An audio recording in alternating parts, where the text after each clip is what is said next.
Bem-vindos ao Historizando! O nosso assunto de hoje é a continuação do vídeo anterior. A gente vai continuar a falar da Mesopotâmia, agora alguns aspectos como a religião, a cultura e o famoso Código de Hammurabi.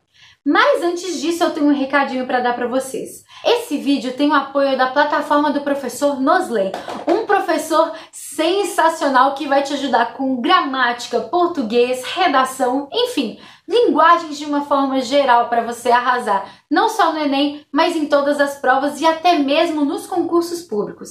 Clica no link aqui embaixo e confere. Ah, e tem mais. Como a gente está no início do ano, o Historizando está disponibilizando planners tanto diários quanto semanais e uma técnica de estudo chamada Pomodoro. Então, clica também para fazer download de tudo isso. Falando então da galera da Mesopotâmia, quem viu o vídeo anterior já conferiu a economia, a sociedade e como é que era a região. Agora a gente vai falar um pouquinho do Código de Hammurabi, que é o código mais famoso da antiguidade. Você já ouviu falar dele? Talvez não com esse nome, mas a famosa frase olho por olho, dente por dente, eu tenho certeza que você já ouviu falar em algum lugar. Comenta aqui embaixo onde você já ouviu falar. Você lembra?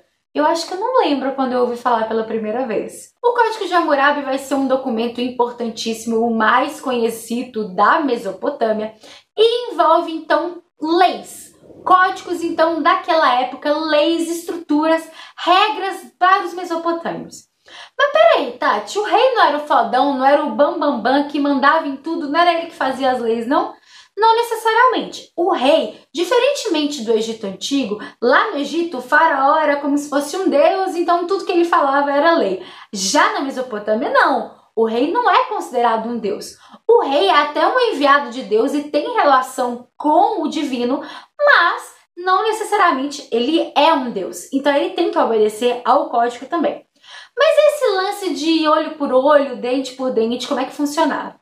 É o seguinte, naquela época eles pensavam que a forma mais justa de estabelecer punições era justamente dando na mesma moeda. Por isso, olho por olho, dente por dente. Logo, todo crime que você cometia, você recebia de volta aquilo. Agora, geralmente acontece com questões violentas, né? Então, se você mata alguém, logo, você é o quê? Bye, bye. Esse Código de Hammurabi vai ser muito importante, inclusive a base do direito antes dos gregos e dos romanos, depois o direito romano é que vai ser base do direito até os dias de hoje. E hoje a gente pode pensar que, pô, muito violento esse negócio, olho por olho, dente por dente, muita sacanagem. Tá, hoje a gente tem mais essa questão racional, mas a gente tem que pensar que naquela época a gente estava na fase da pré-história, se você não sabe, confere o vídeo anterior. E por isso precisava de uma certa limitação da violência, até mesmo porque naquela época existiam muitas famílias poderosas. Eu acho que até hoje, não é mesmo? E se deixasse de lado, elas mesmas fariam as suas próprias leis e então puniriam da forma que eles quisessem. Por isso, para evitar uma maior violência ainda e para evitar vingança, é que surge olho por olho, dente por dente. Como a gente já falou desse lance do rei não ser sagrado, vamos continuar falando então da religião da Mesopotâmia. Bom, na antiguidade a gente sabe que a maioria esmagadora são politeístas. E na região da Mesopotâmia não poderia ser diferente. Mas como a gente viu no vídeo anterior, como são povos diferentes, lógico, existiam diferenças na religiosidade. Porém, ao longo do tempo, isso foi se misturando.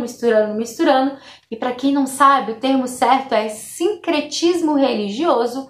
E todo esse sincretismo acabou gerando várias coisas em comum.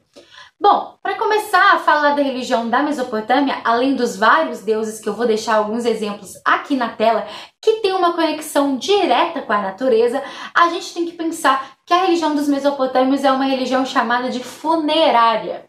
Como assim? É uma religião funerária porque o ritual em si da morte era muito importante para os mesopotâmios. Era tão importante que, por exemplo, era a regra que o filho homem é que tinha que fazer, então, o funeral do pai. Mas peraí, Tati, e se ele não tiver filho homem?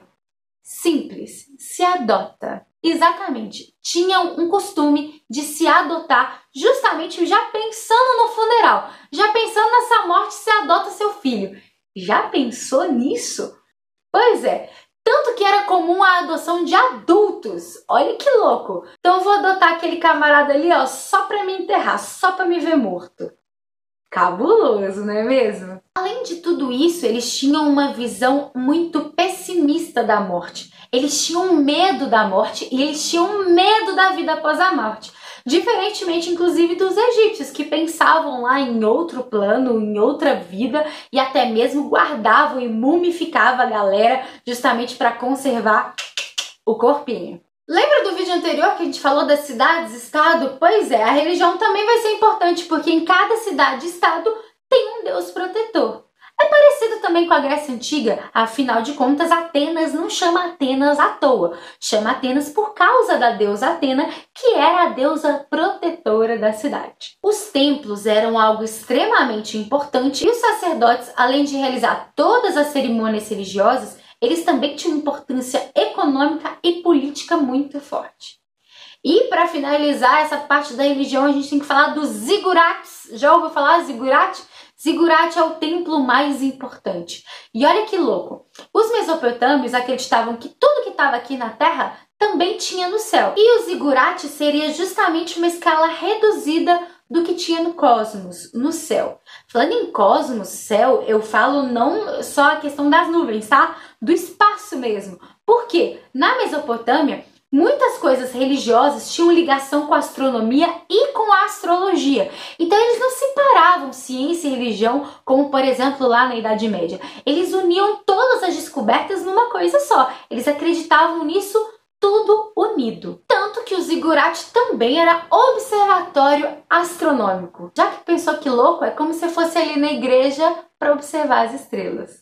Falando de alguns costumes da galera da Mesopotâmia, uma das coisas mais importantes, com certeza, é a escrita. A escrita chamada de sumérica, porque vem dos sumérios, do povo sumério, ou cuneiforme, devido ao formato dela. Essa escrita vai ser essencial, porque afinal foi um dos primeiros povos então a desenvolver. A princípio eram símbolos e não as letras que a gente conhece hoje, até chegar aí a um longo caminho. E os escribas eram os únicos que tinham então a responsabilidade dessa escritura e eram funcionários públicos e tinham diversas funções na hora de escrever. Então, registrar questões comerciais, registrar contratos, registrar várias questões diplomáticas, entre outras coisas. Mas o mais importante é entender que não é toda a galera da Mesopotâmia que sabia ler e escrever. Era uma parte muito pequena. E na época não tinha papel não, tá, galera? O que eles escreviam em placas de argila, na maioria das vezes. Ou então em pedras ou rochas, né? Vai que tem algum geógrafo me assistindo. Mas essas pedras, então, eram gravadas com tudo isso. E é por isso que, inclusive, muitas das coisas permaneceram ao longo do tempo para a arqueologia descobrir e estudar junto com a história. Falando de outras questões aí dos mesopotâmios, vamos falar um pouquinho de casamento, de relacionamento, de love. O casamento era um contrato. Até hoje é, não é mesmo? Só que esse contrato era entre dois homens. Uai, Tati, você já tá falando então da galera que era homem com homem? Não, não é isso. Não que não existisse, tenho certeza que existia. Mas a questão é, o contrato era entre o pai da noiva e o noivo, né? Não que se chamasse assim na época, mas o contrato era entre dois homens. E a mulher não era considerada da família do pai, agora passava então para a família do noivo. Então a mulher era a única pessoa que era temporária na família do próprio pai. Tem outra coisa, o que vocês acham? Era monogâmico, poligâmico, a galera pegava todo mundo ou não? As relações dos casamentos eram monogâmicos e poderia sim existir separação. Mas o que acontece?